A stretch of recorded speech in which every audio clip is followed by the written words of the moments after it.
Hi hello friends, welcome back to our YouTube channel. ఈ వీడియోలో మనం బ్యాంక్ ఆఫ్ బరోడాలో నుంచి నోటిఫికేషన్ రిలీజ్ అయింది కదా, ఆఫీస్ అసిస్టెంట్ ఆర్ ప్యూన్. దీని పరీక్ష విధానము, తర్వాత సిలబస్ గురించి పూర్తి వివరాలు తెలుసుకోబోతున్నాము. బ్యాంక్ ఆఫ్ బరోడా అనేది ప్రతి సంవత్సరం, అంటే ఈ ఆఫీస్ అసిస్టెంట్ అనే ఉద్యోగానికి ప్రతి సంవత్సరం నియామక ప్రక్రియ నిర్వహిస్తుంది. ఈ ఉద్యోగాల కోసం పోటీ ఎక్కువగానే ఉంటుంది, అందుకే పరీక్ష గురించి కొంచెం స్పష్టంగా తెలుసుకోవడం చాలా ముఖ్యం. పరీక్ష విధానం కనుక చూసుకుంటే మనం, ఇది ఆబ్జెక్టివ్ టైప్ క్వశ్చన్స్ ఉంటుంది. రాత పరీక్షలో అంటే ఫస్ట్ ఎగ్జామ్స్లో ఎవరైతే, అంటే ఆబ్జెక్టివ్ ఎగ్జామ్స్ ఉంటుంది కదా, ఆ ఎగ్జామ్లో ఎవరైతే క్వాలిఫై అవుతారో వాళ్ళకి లాంగ్వేజ్ ప్రొఫిషియన్సీ టెస్ట్ అనేది ఉంటుంది. ఆ టెస్ట్లో కూడా క్వాలిఫై అయిపోయిన తర్వాత ఫైనల్ మెరిట్ లిస్ట్ ఉంటుంది. తర్వాత డాక్యుమెంట్ వెరిఫికేషన్ ఉంటుంది.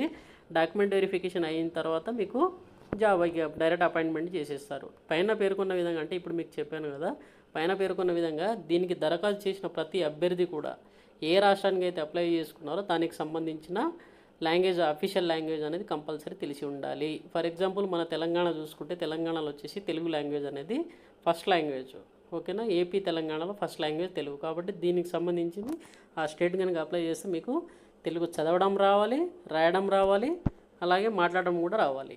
ఓకేనా, కానీ ఆన్లైన్ ఎగ్జామ్ మాత్రం మీకు మెరిట్ డిసైడ్ చేసేది మాత్రం ఆన్లైన్ ఎగ్జామ్ ఒకటే. ఇది లాంగ్వేజ్ ప్రొఫిషియన్సీ టెస్ట్ అనేది మీకు మ్యాండేటరీ కాదు. ఓకేనా, ఇంకా వీడియోలోకి వెళ్దాం ఫ్రెండ్స్. మనం ఇప్పుడు bank of Baroda office assistant are peon exam pattern and syllabus. దీని కనుక ఎగ్జామ్ ప్యాటర్న్ కనుక చూసుకుంటే మనకు వచ్చేసి జనరల్ ఇంగ్లీష్ వచ్చేసి, అంటే మొత్తం టోటల్గా వచ్చేసి 4 సెక్షన్ ఉంటుందండి. ఒకటి general English, general awareness, arithmetic, reasoning. ఇది ఏ విధంగా ఉంటుందంటే, ఫర్ ఎగ్జాంపుల్ ఇంగ్లీష్ ఎగ్జామ్ ఇప్పుడు పార్ట్ సెక్షన్ 1 వచ్చేసి ఇంగ్లీష్ ఉందనుకోండి, ఆ ఎగ్జామ్ అంటే ఆ సెక్షన్ అనేది కంప్లీట్ అయ్యేంత వరకు మీరు నెక్స్ట్ సెక్షన్కి వెళ్ళరు.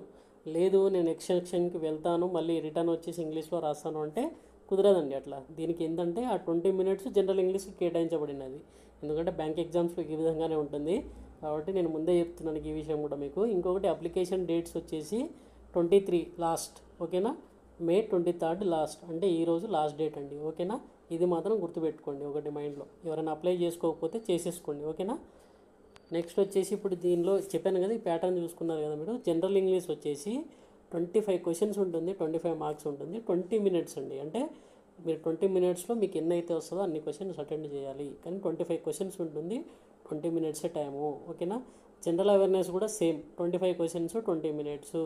Arithmetic 25 questions 25 minutes 20 marks. Reasoning 25 questions 25 marks 20 minutes. ఓకేనా, టోటల్గా వచ్చేసి 100 క్వశ్చన్స్ ఉంటుంది, 100 మార్క్స్, 80 మినిట్స్ అనేది టైం డ్యూరేషన్ ఉంటుంది.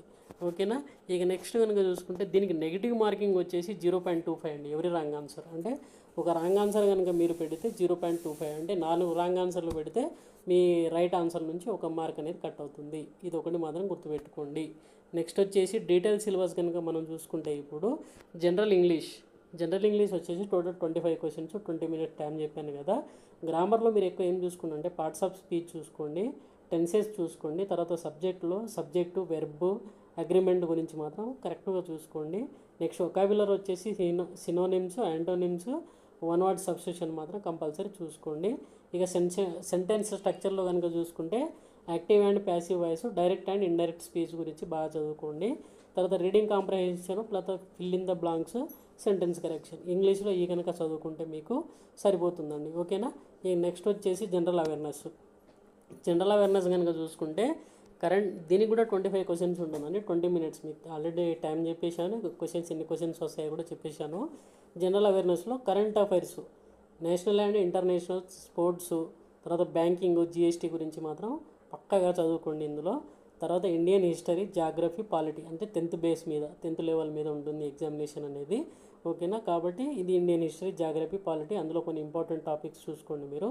తర్వాత కల్చరు, ఇంపార్టెంట్ డేస్, అవార్డ్స్, ఇవి కూడా కంపల్సరీ చూసుకోండి. అంటే Indian culture, important days, for example October 2 Gandhi Jayanti, అలా ఆ డేస్ చూసుకోండి. అవార్డ్స్, ఎవరెవరికి అవార్డు వచ్చింది రీసెంట్గా, దాదాసాహెబ్ పాల్కే అవార్డు ఎవరికి వచ్చింది, తర్వాత రామన్ మెగాసెస్ అవార్డు ఎవరికి వచ్చింది, అలా చదువుకోండి.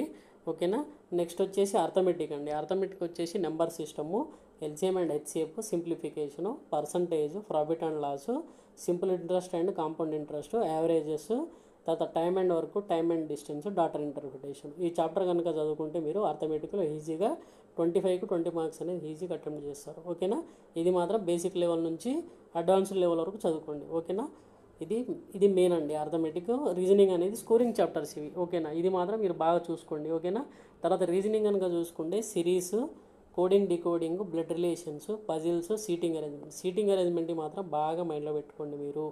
పజిల్స్, సీటింగ్ అరేంజ్మెంట్, ఎందుకంటే బ్యాంకింగ్ ఎగ్జామ్స్లో ఎక్కువ అడిగే క్వశ్చన్స్ ఈ టాపిక్స్లోనే ఉంటుంది.